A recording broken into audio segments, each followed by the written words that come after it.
Oh my God, Utopia is a graphic novel. But All right. Bukowski. Don't bring Gaikowski into it, man. Isn't that Kowalski? Kowalski. Now it was there was Monster Co. What was it? Who was the guy in Monster and Co? Damn it! Oh, Monsters. There was, Monsters Inc. What show are we doing here? Monster Inc. Was it? Who was the guy's name? Gaikowski? Chowski? Oh, okay. Here we are. Wachowski brothers. No, forget it. Wachowski? No, that's the show notes. All right. Thank you for joining us, everybody. As you can tell, I need an exit. The confused Crazy TV Talk gang is here, and the reason we're confused is because we've been watching Utopia, and I tell you, this is a mind-boggling show. If you listen to our first episode or last week's second episode, you are on the edge of your seats for what we're going to be talking about today because, let's face it, this is the best thing on TV. It's the best thing I've watched in a long, long time, and our distinguished panel is ripping it to shreds, and we are loving it. It's a show that if you haven't seen, and we're not talking about the American piece of tripe, we're talking about the BBC. An amazing thing. So with that preamble, I'm going to throw it over to Big J. Dean. Here I am. Of course, we're talking about Utopia. Thanks, everybody. We're going to talk episode 3. Super excited. British crime, thriller, drama, action television series. It debuted on Channel 4 in 2013. They had 2 seasons. Second season was in August of 2014. So 6 parts and fantastic, amazing, so wonderful. And let's get into it. I think we all just love it. Let's go. Let's go. Cool. Oh, it's amazing. A short intro from J. Dean, so that's how good the show is. Isn't that a shocker? Wait till my closing. It's going to be an hour long. And thank you for being on the show. Okay, so let's just straight into it. Just as you know, our format is let's ask some basic questions: best character, best scene, weirdest, most confusing scene, and best line. And that's what we're going to go going through over the next 45 to an hour and 20 minutes. Yes, that is how loose this show could be. So we're going to do. I'm going to throw this over to Stephanie just to piss her off with best character. Who do you think is the best character as far as development of the character or just a great character? Well, I think in this episode, I think starring is Grant, only because we're starting to see a couple of different sides to the punky kid, you know? We see the fear in a couple of the scenes that have happened. We've seen the, like, snipiness to him. I don't know if snipe is quite the right word, but, you know, he's got that attitude thing going on. So, yeah, I'm thinking Grant, the little kid. Excellent. Kind of coming out of his fear thing now, and now he's got a little more balls now. Yeah, well, and I think some interesting stuff happened with him and Becky, and I'll bring that up a little bit later when we dig into it a little bit deeper. So I'm going to throw this over to Ken. So who was your best character? Well, I'm kind of liking, and it's not the best word for it, but the humanity of RB. It's a little peeking out. The candy's in the kid, you know, in the gym, when the candy, it froze him up. It froze him solid. Yeah. And then raisins. The raisins, or they're chocolate-covered raisins. Chocolate-covered raisins, yes. The glacette sort of thing. Which is revealed in season 4, by the way, so that's a spoiler. Yeah. So, well, you could see them on the floor. They were chocolate-covered raisins. There's something significant to the raisins. Okay, we'll find out. But yeah, you got this little peek into holy crap. There's a dent in the armor, and somehow somebody might be able not to just a dent. He actually has a tear, and he has no idea what it is. He's a fucking robot who goes, "Oh, what's this all about?" Like, absolutely bewildered by emotion. What the hell? What the hell? Water watering from face. What? Yeah. Bang. But then again, why does he walk like that? It's just shuffles. He doesn't walk. Oh, He shuffles, for God's he's sake. got his feet going up to the side. He's like He's waddling just down this the asthmatic child that's grown up with a gun in his hand. He's awesome. Do I feel for him Did I as much say as you can okay. feel for the devil? I don't know. So yeah, Arby, you gotta love Arby. Good, yeah. Let's throw that over to JD. He sounds like he's warming up. So for me, this episode is it's a juxtaposition of Becky and Jessica again. There is something that really shifts here in Jessica, where she realized that Grant is the key because he has the manuscript. So she right away goes in to separate her and Grant from the group, and she really says it very succinctly to him. And it's this amazing shot where, like, it's the essence of getting Grant on her side, and there's like this light in the window, and it's like an angel is talking to Grant. There's little dust around too. Yeah, the truth from the light, and it's like, some of us don't get childhoods. I like Becky and Ian, but they're not like us. Mm-hmm. So it's this complete different connection that she's trying to get from Grant, and it goes throughout the entire episode, and it brings a humanity that she never had in episode 2, where she's basically a killer. Here, she almost is taking care of him too. When they're changing his looks and his hair, and she's getting him drunk, it's like it's hard to tell if she's just using him or if she's really trying to connect with him. At some point, she's drying his hair, and it looks like she's just gonna squeeze his head if he doesn't say the right thing. Like, you're just like. Yeah, and then they crawl into bed, and she's mothering him, but she also is feeling an emotional connection, because this is what it would have been like with the man who helped her when she was a child. And it wasn't a father figure, but it was the person who taught her to survive, and they share that conversation in the car. This entire episode is about them two bonding in order to get to the next level. She's really deep in this one. I really admired what they did with her character.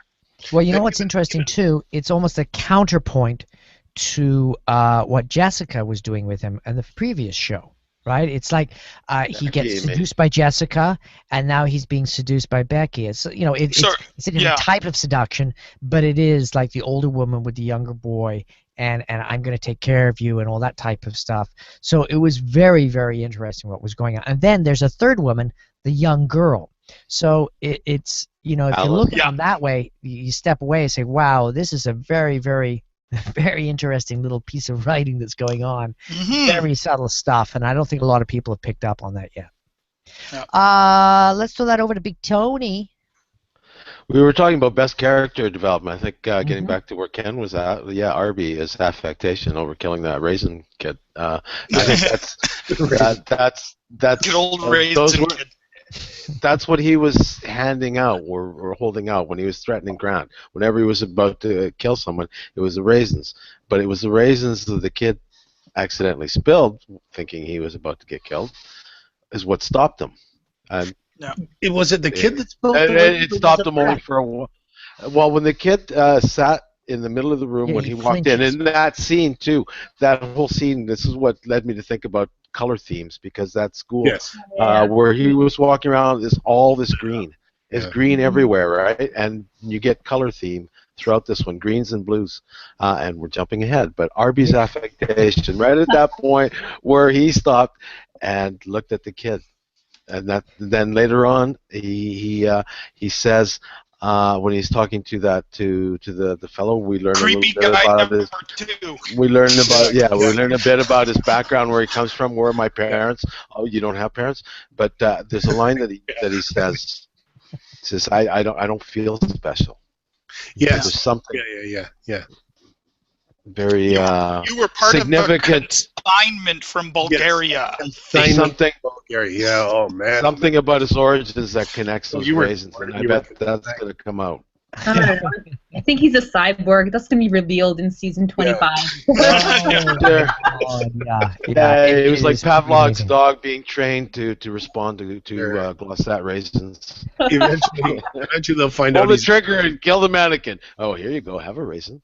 Well, guys, don't start, because you know what? A lot of it is true. A lot of it actually does happen, right?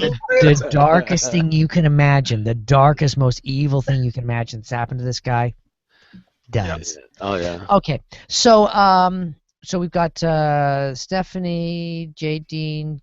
Did anybody? Oh, me. Sorry. Duh. Oh, actually, Ken, did you get a chance? Yep, I did. Yep, Okay, yep. fine. That was up first. Go, Bob. It must be the second show. I did. Yeah, I definitely said I was torn between Becky and Arby, but I would say Arby because what's interesting up until this show and with episode 3. Arby is this totally psycho guy you have no feelings for. He's a fascinating character to look at. You know, the scene where he stabs the guy in the throat with the screwdriver we talked about a lot in season on show 1, and then how he kills some other people and his actions in episode 2, and say, oh, okay, so he's a psycho guy. He's stamp, stereotype, and then 3 you say, now we're going to humanize the guy just to fuck with you guys. Seriously, and it does. Really, It it's does. so hardcore. So hardcore. And there's a lot of that going on because they also echoes what happens with Becky and Grant and Jessica and Grant. You know, they're taking stuff and they're mixing it up a little bit. So it's very, very interesting. You know, last week when we were talking about episode 2 and saying things like, oh yeah, this development and that development, these guys are really locking in, and now you get to episode 3 and say, that's all out the window, and we're going to reposition everybody again, and they're going to do it again in episode 4 and 5 and 6. So the sophistication of the way that they're writing and rewriting and develop these characters is fascinating. So that Arby, I think. I just want to jump in for a second. I think it's really interesting that in this show they start to humanize Arby and dehumanize everyone else. Yes.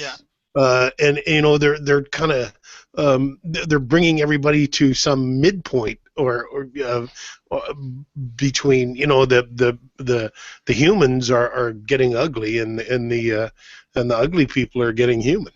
Mm-hmm. Yep. I have a special place in terms of best character is Michael's wife, Jennifer. They've been slowly introducing her, and she's fun, honest, supportive, understanding. Michael's a total dick, and he's trying to save himself and all the mistakes he's made, but at the same time he has this woman, like some of this tiniest, she's in like 2 or 3 scenes, you know, don't be masturbating in there because we got our appointment on Friday. Hey, that was my best line, you bastard. I know, and then, you know, like, and then later when you know, Michael's boss is over and threatening her life, and she's, you know, being really pleasant and a great host and a wonderful person, and she seems like fantastic. And I know as this series goes on, she becomes this really powerful character, and she is like, she's just the line about him being, he says he's sick in the washroom, and she says, you know how I don't like weakness.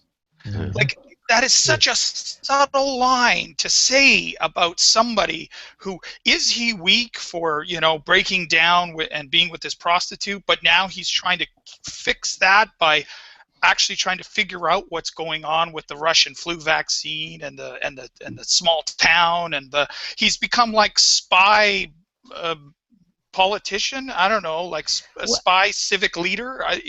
Yeah, but he's got no idea how to spy. Yeah. Seem that intelligent, like this whole thing through, he seems so stupid, you know, just not connected to the world at all. That guy. That's why his wife is amazing to be with that. Well, dick. You know what? She is written as the perfect politician's wife, which is interesting because he is such an inept politician. The only reason you look at him, he's kind of like mama's boy, and then he marries this woman, and she's kind of pushed him into this position, and he's totally inept, and he doesn't know his position. But what happens over the next 3 or 4 episodes, is that they're going to evolve him. And that, once again, Utopia, it takes a guy that we're talking about now and his wife and the situations that everybody's put in that evolve them. It's this amazing, it's almost like taking a bunch of writers. So how can we take a bunch of characters and then evolve them again and again and again and again? So yeah, it's very, very, very interesting what's going to be happening with this guy over the next 3 or 4 shows. With that, have we covered the best character? Everybody had a chance to wrap on that one? So let's best scene. Oh yeah, here we go. So I'm gonna give this to Tony to start with. Best scene, dude. This is a visual, plot moving, or wow factor.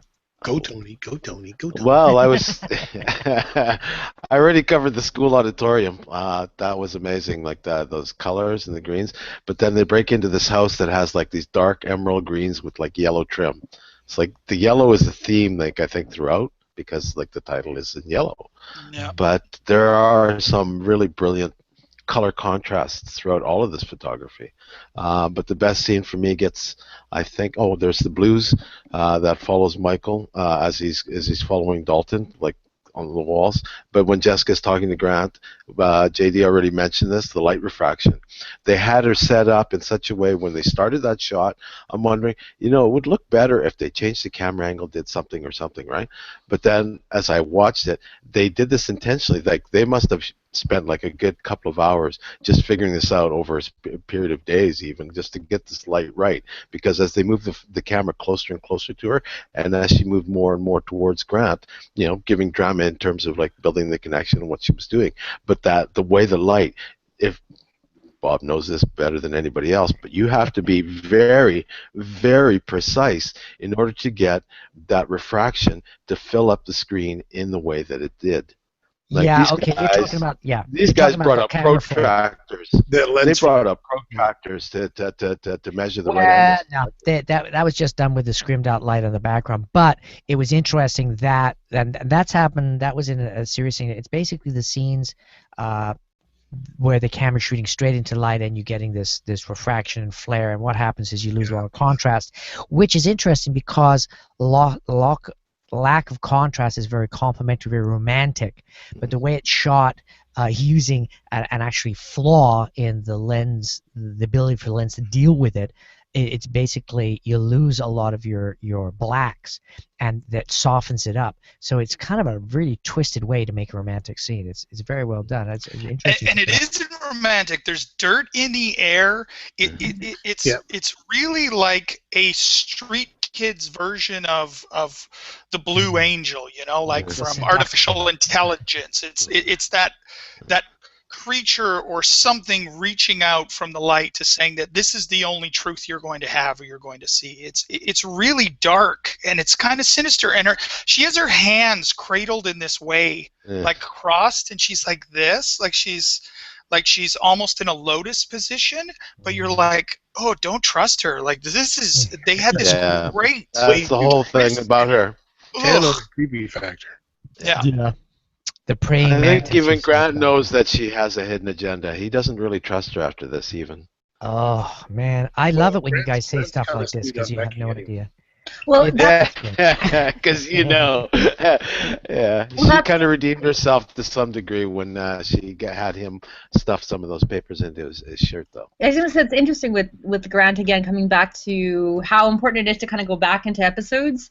We only see that little shot, and I think sees the very first episode with his mother, so he's not one who's ever going to trust anybody, and maybe that's one of the reasons this kid can get so far within each of the episodes, right? He's taken it in, but he's not a child in any way. Yeah. Yeah, and the person leading him out though is not a human. She's a demon too. Had to become one to survive. Like it's a really interesting tale. I mean, she turns the television off when it's literally Grant's mom is sending a message to Grant or whoever has him, like to come home. Mama wants you, and she turns off the television on her. She severs that connection. It's so dark. All of the stuff with Grant and Jessica. Okay, so let's throw it over to, we're still in best scene. We've done Stephanie, we've done Jay Dean. Let's, Ken, what do you got to say? Okay. For me, the best scene was, it kind of went through almost a mini show right in one scene. The scene in the church. because it goes through almost everything, from the heavy relationship talk between Ian and Becky, but she kind of fobs it off as, yeah, don't be a wimp, and he tells her he likes her anyway, and then the guy comes in with a gun, and then the guy with the gun gets shot in the head, and then Wilson has to shoot the dead guy in the head. This is like, what the hell in this scene? They didn't even change the shot, it seemed like. But yeah, by the MI5 lady, Milner. She shoots the guy in the head, and then she's got to dig into his head to get the bullet. Hell? Yeah, that was one of the best lines. Did it go through? Yeah. What? What are you talking about? Did the bullet come out the front? Imagine the guy sitting in the room writing one scene with all this stuff, and and then we'll do this, and then we'll kill the guy, and then we'll do this, Yeah, well, that is a very, very interesting scene, I must admit. And it ends with like the gun on Wilson again, because she takes the shotgun from him, and then and he didn't want to give it up. Why should I trust you? And you're just like, what the fuck? Yeah. Well, and there's a line there, and he said, it's like, just shoot him, and Wilson can't do it like that. This is a big thing about Wilson is Wilson. He's he knows about stuff, and he's ready for the revolution, and he knows everything in the background, but he can't kill anybody. He's a pacifist. He can't do it, even though he knows everything, and he has the most knowledge out of everybody, but he still can't kill anybody. And that scene, it proves it again. It's like, just shoot him. He's dead. Just blow his head off. We needed to kill the evidence, and he can't. I'm not convinced he has the most knowledge here. Yeah, well, I mean, as far as foreshadowing I'm not foreshadowing, but him studying before, conspiracies and stuff in general, Yeah, he was the guy that was ready. I am ready. I've spent my whole life getting ready, and then he's put in that scene. It's like, oh, I'm not ready. You have to kill people. I had no clue what was good going on. Yeah, even though he thought he knew. And once again, it's a fantastic. If I need to think I'll give you a call. The big thing that he puts on her in the scene is he's already dead. You don't have to kill him. Yeah. Like, how far are you willing to come? And she's saying, I'm not asking you to kill him. I'm just asking you to protect me. Yeah. And in that one scene, she figures out how far they're willing to go for her. Yeah. She's assessed who's in charge and who isn't.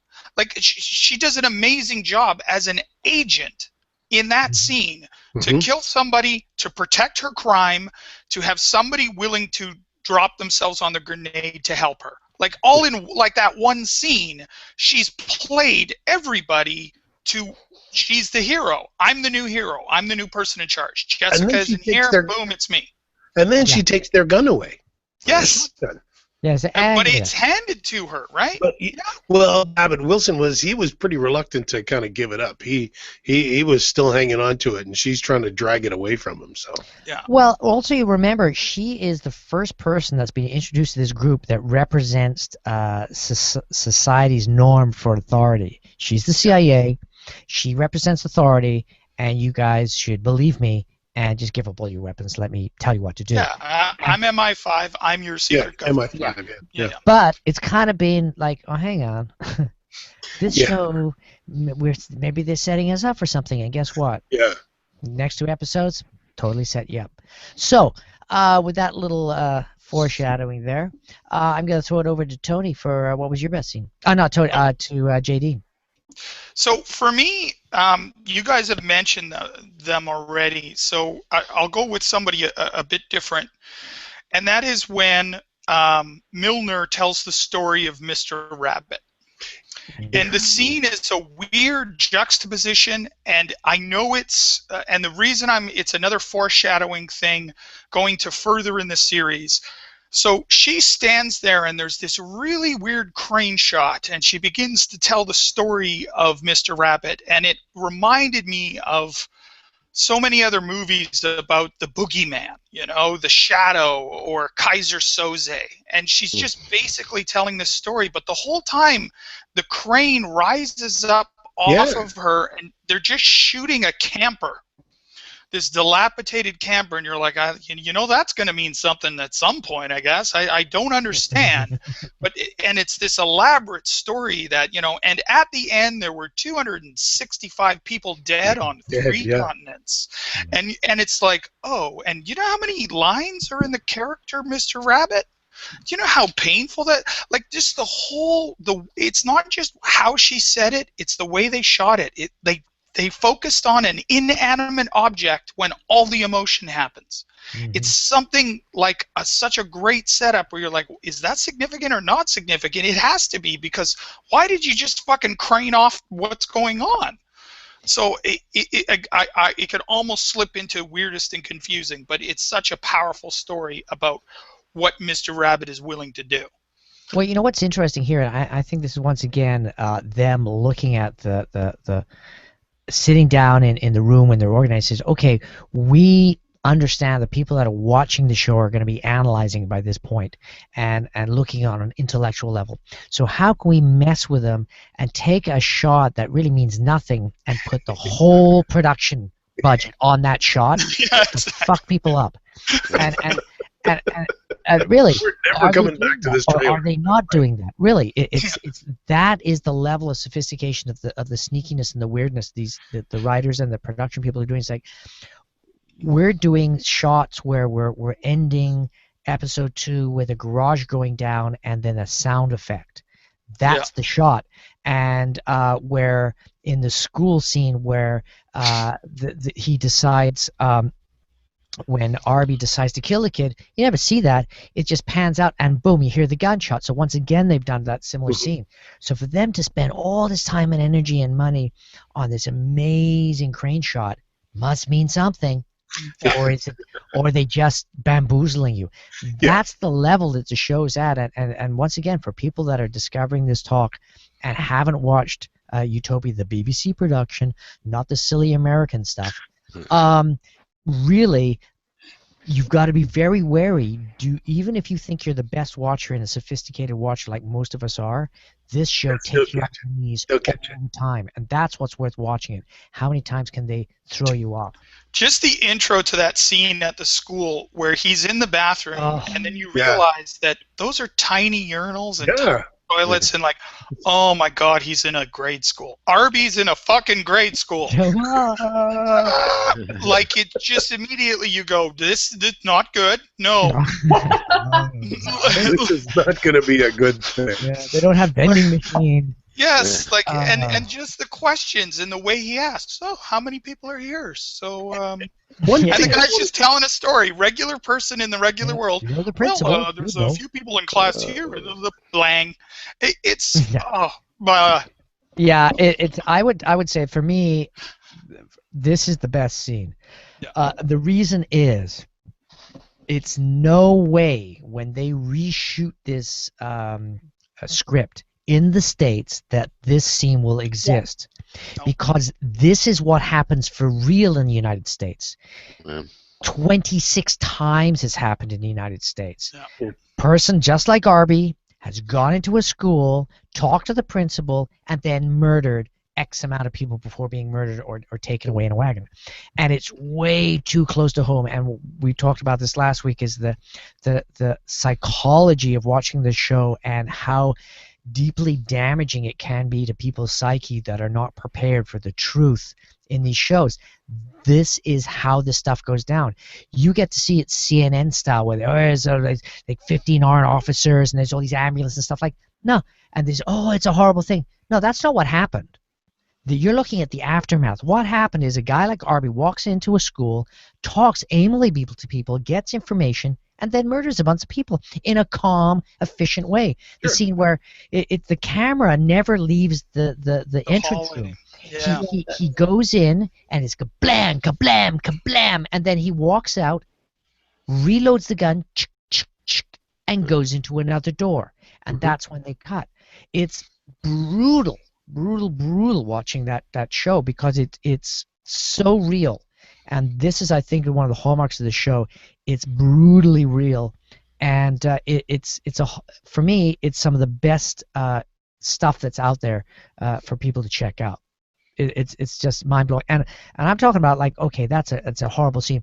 There's a scene that's coming up in a couple episodes with a hacker, and his whole attitude towards his parents and where he hangs out and then how he's odd and all that type of stuff. Spoilers, oh poor Ken. No, it's all this stuff is the I'm talking about the subliminal stuff. Yeah. You'll watch. You'll. Oh my God! This is the scene with Bob Silver. Oh yeah, yeah. Oh, so obvious. How come it's never been shot like this before? Because it hasn't. And this is what's amazing about Utopia. It's reinventing the way to shoot TV and reality.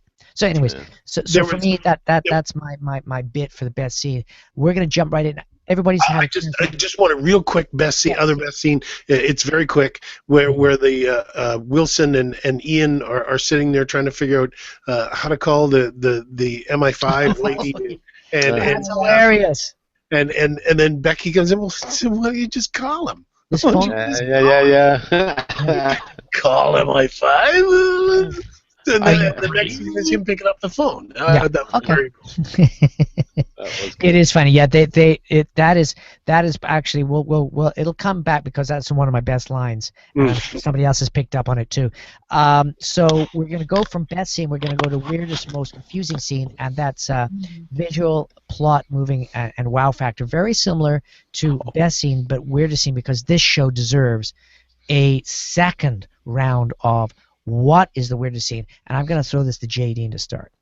I have two favorites in this, but one is tiny, so I'll move on quick from it. It's Arby's tiny apartment, and just him in this really shitty small apartment. And what's he having for dinner? He's having raisins for dinner. Yay!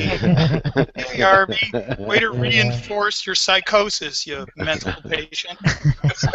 Give him more sugar. That's it. Other than that, I think there was this great comedic scene where he meets the lab guy, where Michael, through the reporter, brings, goes to meet the lab guy, and how he's just this weird, crazy guy until you actually talk to him. He's like, you gotta stay with me. I don't know who you are. I don't know. It's like a big, dangerous kind of thing while he's eating a burger sticking out of his face, and it's just weird and quirky and confusing and bizarre, but. It's a neat setup for getting answers, but it's kind of out of place, but funny and bizarre, and I liked it. Let's throw it over to Ken. Well, for me it was very close to the end. I want to know more about why Arby, when he finally was pointing at the gun at Jessica, why he absolutely froze, and what the hell's going on with this connection? Why didn't he just pull the trigger and shoot? He's a cold-blooded killer. He has no emotion. Why couldn't he just do it? But there's something else going on there. Ken, what yeah, did he'd he say already at the talked end? to that guy about that though, because he'd already seen him as someone who was related to her in a way, like almost like siblings. Yeah, So well, the that's same father, right? I almost thought he was going to stand there and say, "Are you my sister?" Something like that. But so I want to. But that's what I'm saying. I want to know more about what's going on there. So I have a question. What does he say at the end of that? Does he say who's Jessica Hyde, or does he say where's Jessica Hyde? No, he said where. He doesn't say anything. No, he does. As he walks away, he makes this conscious decision that he's not going to engage her. They both do. Yes, that's right. The stand down is over, and he just says, "Where's Jessica Hyde?" Is that what he says? Because I was confused on this as well. Like there was some decision made in that moment emotionally that they, like you said, it was like a reflection of him, or she was a reflection of him. And the line is, he asks her, "Your father was Philip Carver. What was he like?" And she says, "I don't know. That's why I wanted that." That's why I wanted the thing. Yeah, that's right. Yeah. And then he says, "Where's Jessica Hyde?" and leaves and turns and leaves. I don't think he says where. He says, "Who's Jessica Hyde?" Who's Jessica Hyde? Because that's his line. That's the open. That's his. That the whole thing. That's what he's been programmed to ask. That's his assignment, to ask. Where's Jessica Hyde? Well, he's asked both. Where? Not who. Where? Where? Yeah. Is it where? Where? It's always where. It's always where. So is he Jessica just saying in that moment that he's letting her go? He's not seeing her? I know. I It's don't weird. understand. It was, and that was my thing for me. It was he asked, "Do you know who Jessica Hyde is?" or something to that effect. And for me, it's like, what? Yeah, for him, I think he didn't kill her like he does everything else he encounters. Yeah, in And that house. and it's probably what he was supposed to upon finding Jessica Hyde. But because she represents something within him, he makes a conscious decision, probably the first one he's ever made in his own life for himself. Maybe. And Yeah. and then it's the compartmentalization in his mind. It's like he meets Jessica Hyde, and because he wants to know more about who he is, he tells himself that he hasn't met her, so he can continue on his mission without, betraying wild, his man. programming. Yeah. Because he is a program creature, and this comes up later. All right. The I'll buy that. weirdest scene for me is how did they find Grant and Alice? How did Becky and Ian and them actually get to where Grant and Alice as they were escaping? Like they're running down the block. Suddenly, the van. Get in the bug. Yeah, hold on a second. How did they manage to make that intersection? Because of Alice. Everybody was aware of Alice. They didn't know where they were though. There was an Alice, but they didn't know where they were. Yeah. Yeah. No, Grant and Alice are running away from Arby. They go out the window. They come down the window. They're running down the street, and suddenly they run into Becky and the van. And Becky says, "Get in the bug." And that's when Grant first meets Wilson. But I don't understand. Were they just driving around and just happened to be in the right neighborhood? Like to me, that was where that wasn't very clean. You know what? I have to reinvestigate that because you're right. I know they picked them up right away, but I thought they were also onto Alice as well. Well, they knew about Alice, sure, but they didn't know where Alice was, though. Oh, hold on. That wasn't Alice's house, though, right? That was Alice's house. Yeah. Okay. All right. All right, well done. So he answers his own question. Beautiful. Why the hell would they? This is what the show does to you. Why the hell would they let the one-eyed guy drive the van?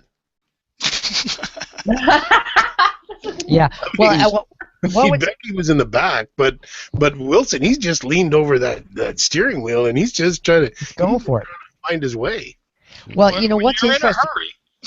Yeah, well, I found that was one of the only scenes where they blew the sound because the sound didn't match the vehicle taking off. It kind of and the vehicle goes. That vehicle they were driving does not make that sound, and I think they kind of messed it up. And I think what happened is they shot it and then realized they just drove away normal, even though everybody said drive fast, and then so they had a continuity problem there. So they throw in some sound effects. So we found the weakness here, Bob. Yeah, we can stop they photoshopped the audio track. Yeah, exactly. They photoshopped the sounds in. Photoshop the sound. Yeah. All right. Your Pro Tools the sound. Let's give Stephanie for an overview of weirdest and most confusing scene. Yes. Yeah, well, quite honestly, when it comes to this particular episode, I did the mistake of watching all of the episodes one after the next, after the next, after the next. So I'm having a hard time placing episode 3 in my mind. So I don't have a specific scene for this. I have to say that this section, though, the entire integration of the force, the CIA, that's not correct, is it? MI5 coming in. I was never quite sure placement-wise if they were the bad guys or if they were just coming in to kind of help out or they're interrogating. So at this stage, I was still confused as to where that placement was. Yeah. I think the MI5 is being used just like CIA. Like we're talking about different agencies that are using these agencies to achieve their goals. But are they all there? This is maybe it's because they've mentioned CIA, they've mentioned the spooks or the MI5, and then there's the policing force, and there's a lot of different types of policing forces that are after. Well, let's put it this way: when they did with what they did with Grant, when Arby went and did that thing in the school, and they superimposed Grant over top of that, to be able to do that within the existing infrastructure implies a degree of power that's international, multinational. That it doesn't matter what agency. It'll be Interpol in one episode down the road. These could be aliens. We don't know, but they're powerful. but anyway, I mean, this Rabbit guy is really sort of known all over the world, it seems. Anyway, I mean, he killed 269 people in what, 13 countries or something. Yeah. So yeah, the world is chasing continents. 265. Come on, man. Oh, well, okay. The world is chasing this guy. So right. Everybody's involved already. They've been involved for a while. So, too many involvements for me. My little brain can't hold on to all the schedules. So let me get this straight. You got confused, Steph, and then you just kept watching. Yes. Confused? I don't know what's going on, but I'm going. More. I'm going to keep going. Yeah. Well, actually, I would say this is one of the rare shows that if you keep going, it doesn't help. It's better to go back. It's better to stop and go, what just happened? Yeah. Wait a minute. There's a lot of that. Yeah, there's a lot of, I just missed the turn. I think I just missed the turn. What's going on? Keep going. Oh, the GPS is going, no, you got to turn back. Oh, man. J.D., have you done the weirdest scene? I think we started with you, didn't we? Yeah, I totally did. I also think a government guy who's a spy with a coat and a briefcase. That's confusing. I can't believe it. You know, when J.D. starts talking, his ears turn off. I would like to say, my turn. It's weird. Everybody's kind of picked out my scenes, but the Jessica Hyde one was me. But the one that I thought was very, very interesting is the minister, the minister's minister, the boss of the wanky Mr. Michael, in his house with his wife. Remember when he comes home and the guy's sitting with his wife, and then he says, "Oh, we're just going to talk a little minister stuff here." And he says, "Oh, no problem." Yeah. And then he goes and says, "I love you, wife. Too bad." Oh, wait, it wouldn't it be awful if she was raped? And that's his opening. I said, what? What? And then he goes again and again, and he just pounds his poor Michael. And then he walks out, and he opens the door, and he says, "Oh, hi, how are you doing? Very nice. I'm going to go now." Very British polite. So evil in such a high level. And so only the Brits could get that sort of evil in something so commonplace. Oh yes, I'm going to kill you, and it won't be. It'll be quite pleasant. Just a social visit. Yeah. Be ashamed to see your wife raped. Yeah. See you later. Yeah, keep on point there, good buddy. Yeah. Do we have anybody that's got a second one? Because I do have a second one. I'm curious. Nobody's brought this up yet. It's go for it, Bob. When Michael sneaks in and goes to the death tents, and he's in the death tent. Yeah. I was going to bring that up too. He's got the mask on, and they do a second shot with him closer, and the guys come into the tent with the masks on, and then take the masks off when they can't be seen. And he's hiding there, and that's all you see. They don't explain it or anything, so it's like, hang on, is this some sort of cover-up? Why do the guys have the masks on the outside, and when they go in the tents, they take it off with all the dead bodies? Isn't that a little reversed? It's a very interesting... Notice that. Yeah, you watch it again, and you're like, my God, what's going on? And that's the end of the scene, and they don't get back to that until next episode. And why did Michael save a chunk? I can't tell you. It's the next episode. Yeah. He went to the guy with the lab, and the guy with the lab said, "I need a sample," and he said, "You got to find a way to get a sample." So he went and got a finger, and then there's a great juxtaposition of scenes with Arby in the bathroom stall and Michael in the bathroom stall carving up the finger. They do such a great job with that, where they keep referring back to these places that are normal places, like that are tainted. By the time the show is done, every place you've ever had a scene, you're going to think creepy from now on. Yeah. Well, and some of the shots there's already, when he's hacking a chunk of the finger off, because Michael is developing. He's it's very subtle character development. He's saying, what the hell is he doing? He's hacking off a chunk of that thumb. I said, why? I guess he thinks he's going to get caught, and then he does get caught, and you think, oh my God. Yeah. And the guy said, "What, you think I'm going to hack a chunk of it off?" Yeah. And so Michael's developing as the next level, which is very interesting because you further down you'll see how he's developing in that direction, and it reminds me a lot of what happened in Breaking Bad, with the main character in Breaking Bad becoming more and more and more evil in small believable chunks. Yeah. And when we get to season 2, you'll see what happens, and you say, well, that's totally, I totally get that. Whereas if they hadn't done this build-up and some of the other stuff that goes on in this season, it wouldn't have worked. So it's really amazing. I really liked how he pulled out the forms in triplicate at the Flu Island, and that's how he got his way in, by boring the guy. Yeah. He was like, and I got this form, and I got this form, and I got this one too. And then he hands him the phone Jesus, and says, go ahead, I don't care. Yeah. And then he hands him the phone and says, okay, you call the minister. Yeah. Please, I'll dial it for you. I'm the minister. You can call another minister. Yeah. He does a great job. Like you said, he's developing into, like, he's refusing to be under control.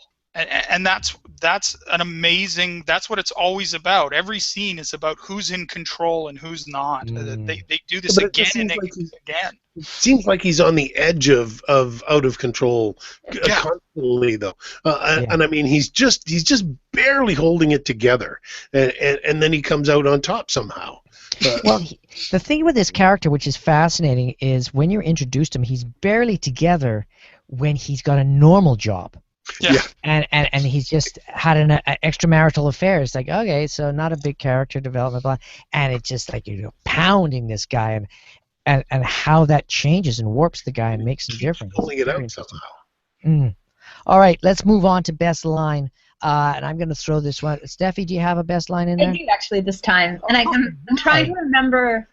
I can't really remember if it was the Ian character or the Wilson character, but there's that reference to the UK television show Spooks. Yeah. Oh, yeah. Yeah. That must be Wilson, They're talking about the whole thing that's kind of going on. Yes. He's coming up with all this really good stuff, and he says, I saw it on Spooks or something like that. And that was the IT scene. That's when they're sitting there. You have 42 seconds before they can trace you. Yeah. Yes, that's Wilson, how do you know that? I saw it on Spooks.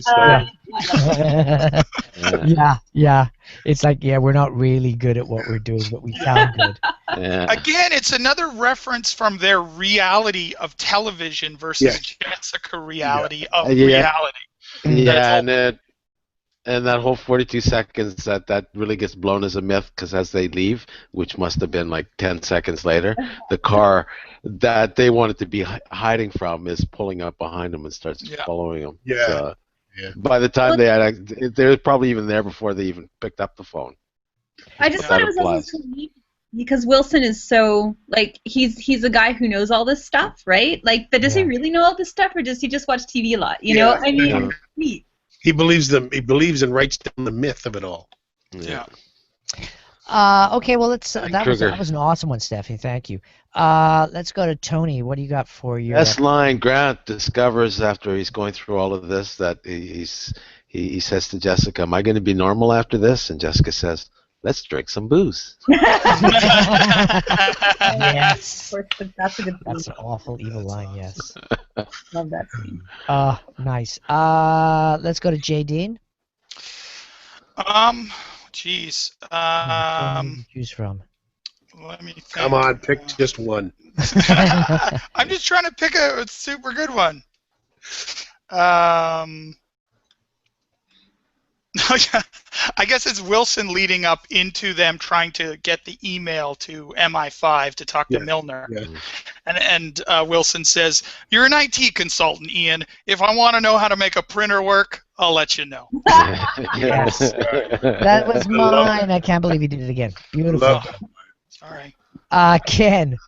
I'm going back to the church where Ian says to Becky, there, I said it now, so you can punch me or give me an Indian burn or just kick me in my balls. And she looks at him and says, I reckon you'd like that. Yeah. Oh, nicely done. Great. Is that everybody? Yeah, excellent. Bob, you haven't. No, you got my line. It's I love the one, because I deal with IT people all the time. It's just like what a great ad, and that reminded me so much of the IT crowd. Yeah, that is like a very. I think that's an in joke. Yeah. It was very, very clever, and that whole scene was brilliant. The concept that like we're discussing, we're trying to do a great job, or we're trying to do a thing, and then Becky waltzes in like Becky does and said, "Just call him." It's like, what? Yeah. Which, once again, next couple of episodes coming up, that is a foreshadowing of the way people deal. That they're learning that we don't have to be sophisticated. We just do. Yes. Just move forward. Don't overthink it. Just move. Keep moving, because we're running out of time. And so that, I think, is very, very interesting foreshadowing for those two characters. We're trying to be cool. We're trying to do a good job here, and they're still thinking the old way. Like, here we are in our office. Yeah. How can we do it? And then we'll have a meeting next week, and we'll pitch to the meeting. It'll be great. And then somebody comes in and says, like, just get the job done, like right now. And it was like a bit of a wake-up call. So that's what I liked about that line. Yeah. So let's start with this one. Let's start with Tony for your score. Oh, I gave this one another 4.6. Wow, you're loving this show, aren't you? I am loving this show. Yeah. And and interesting, because last week you gave it a high score as well, but because of all the visuals, why did you give it a high score this time? Well, I think in general terms, the show is slick, but the visuals, again, this was like a lot of the greens, blues. It's just so. It is a beautiful show. It is just incredibly good on so many levels. I would give it a 5, but we can't. JD, very dramatic on the zoom in on that. I know. I can't control it. I'm trying to find. I can't control it. It's all got a mind of its own. You know what it is? Probably the CIA guy zooming in, looking at your eyes. Checking out who we're or the talking to. MI5 probably. Yeah. Because CIA. They're all looking at our cameras right now. Yeah. Ooh, I'm not wearing pants. No. They can measure blood alcohol content by the camera. Well, by counting my veins, yeah. Jay Dean, what do you got for us? I went 4.4 on this. Again, they got these balls out bookend scenes of a school shooting and I'm raping your wife. Where your wife's gonna be ashamed for her to be raped, and here's a finger in a baggie. I'll see you later. It's just it is unreal what they accomplish in one episode, and. All the Jessica and Grant stuff, all the Becky, Wilson, and Ian stuff. Milner shows up.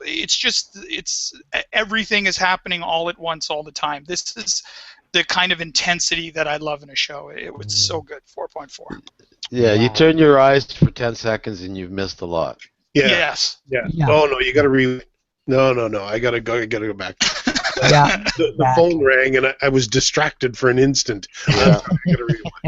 I can't really do much else when I watch this. I've been watching Castle lately, and I've been doing my taxes. It's perfect. Yeah. You can turn away, not pay attention, catch the cute line, see the cute look.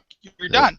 This it's theatrical. You're watching a movie, and it's intense, and everything counts, even if you don't think it does. Yeah.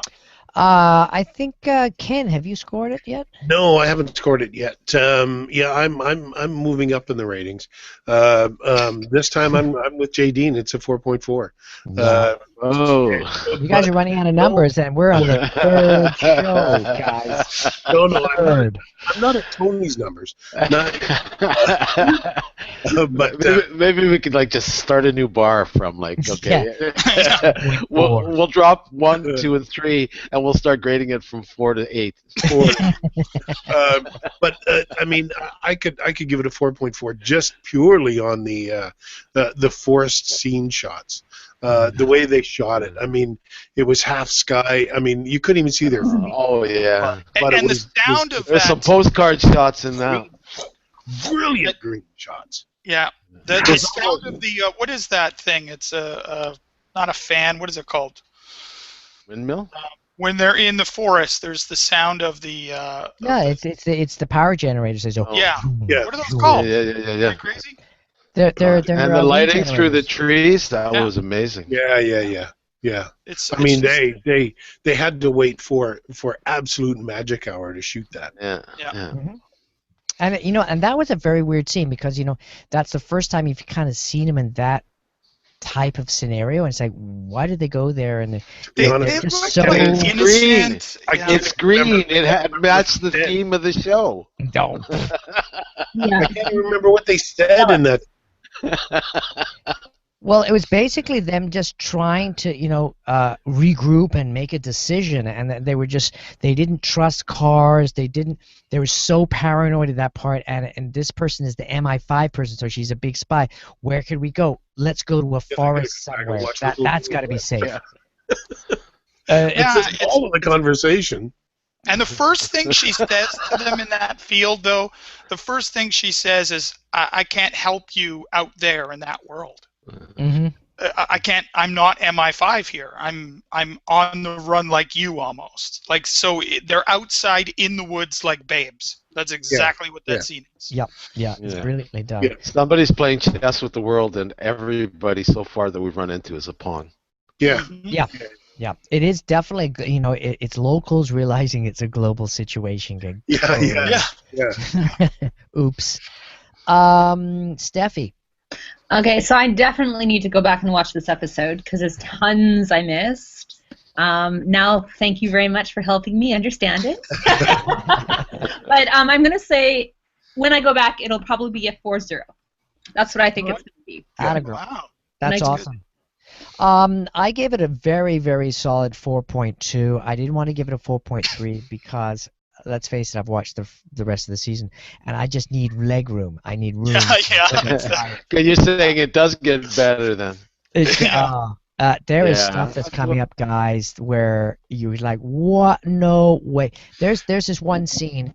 I'm going to tell you what the scene is. It's shot in 8mm film because it's an old scene. And you're like, what? What? And then they cut away to something else. So or 16mm newsreel stuff. So it looks like the stuff that was shot. It's a classic emergency that everybody knows about. It happened, and they fake the news footage in 16mm, and it's a little yellowed because it's old. So it looks like archival stuff. So they basically. They say, well, not only are we going to fake it, we're going to fake it and then look archival because we want people to think that we didn't fake it and we actually got it from the States to use it, and that's why it doesn't fit. And you go like, what? What? It's because you're looking at it and the characters are in the footage, and you go, oh, what's going on here? Yeah. So yeah, it's amazing, and you got to watch that one at least twice. So what are you saying? We have to go to a Tony scale? Well, it's like it. I gave last week a 4.3. This week I'm giving it a 4.2. Not because it's any less better. It's because I just have to backstep a little bit because I have the forward step coming up. It's weird. Yeah, but I also think the reason why episodes 5 and 6 are so good, let's say, we're going to do 4 and 5 next time. Yeah. Is because of the groundwork they've done in these first 3 episodes. This is the story. Yeah. These are the threads. These are the people. And what's interesting is, you have an MI5 person who's gone off the reservation to help these people. You have a CIA agent. You have a specialist assassin, another assassin who ended up dead. You've got a reporter who ended up dead, a pregnant prostitute who's guilty of that. You have Ian, who was, what was he arrested for? Child pornography or something like that. You have Grant, who is now the killer of all these kids at a high school. Everybody here is either made to look like a madman or a psycho, or is a madman or a psycho.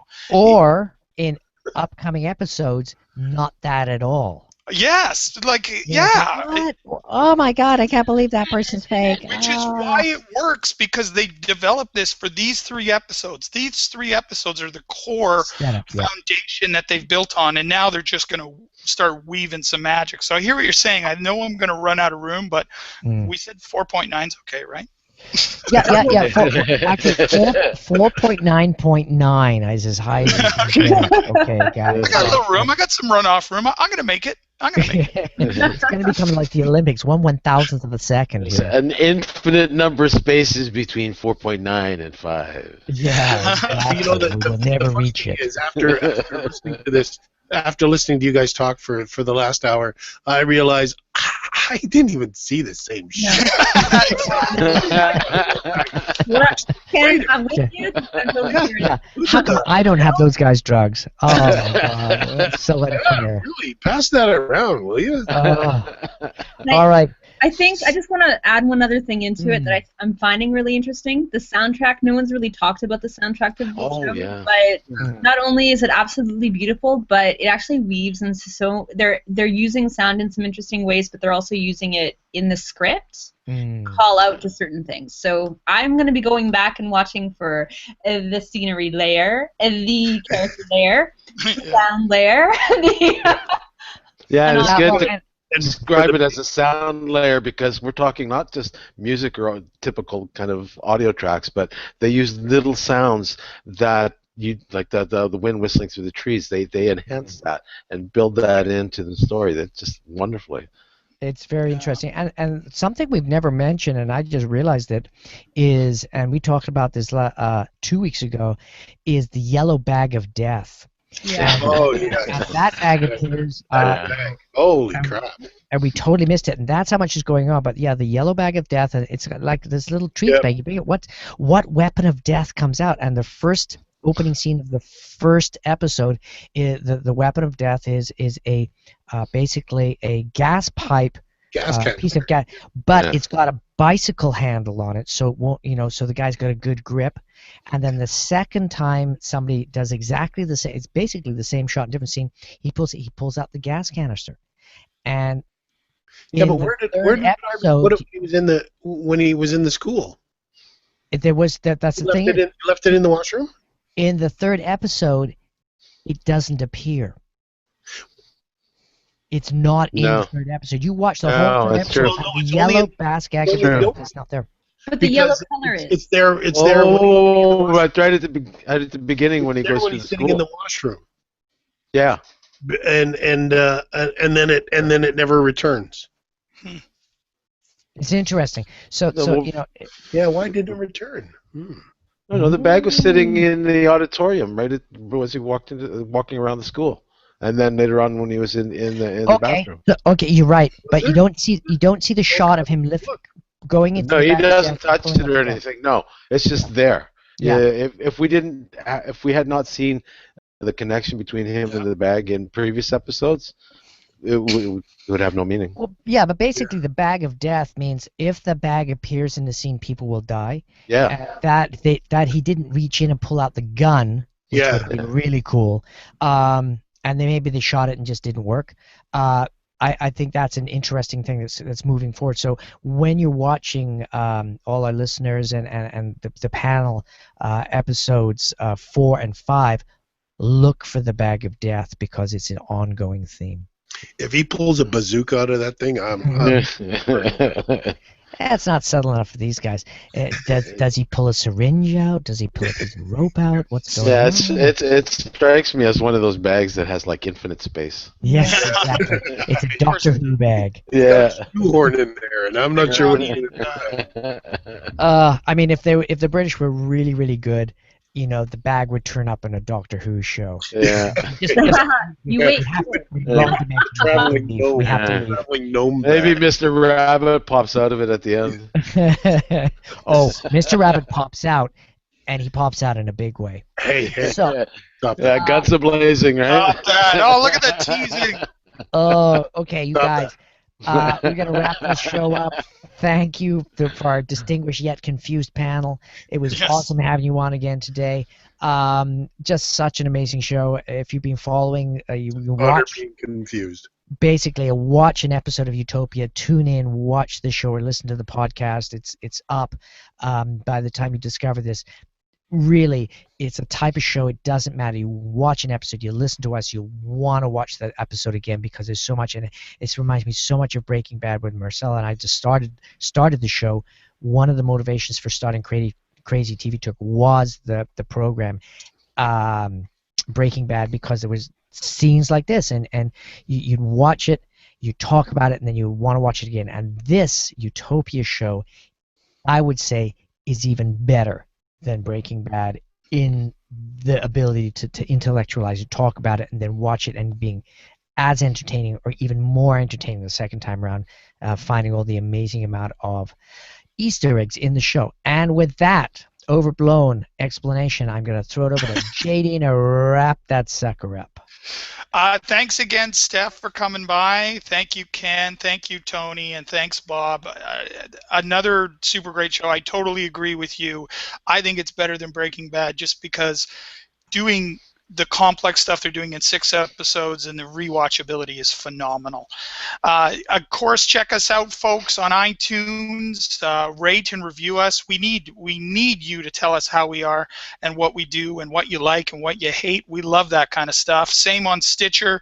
Check out crazytvtalk.com, and you can make and comment on our blog there anytime you like. And go make a great day, folks. Ciao, ciao. All right, that was awesome. 1 hour and 5 minutes. I can't believe it. We hit exactly.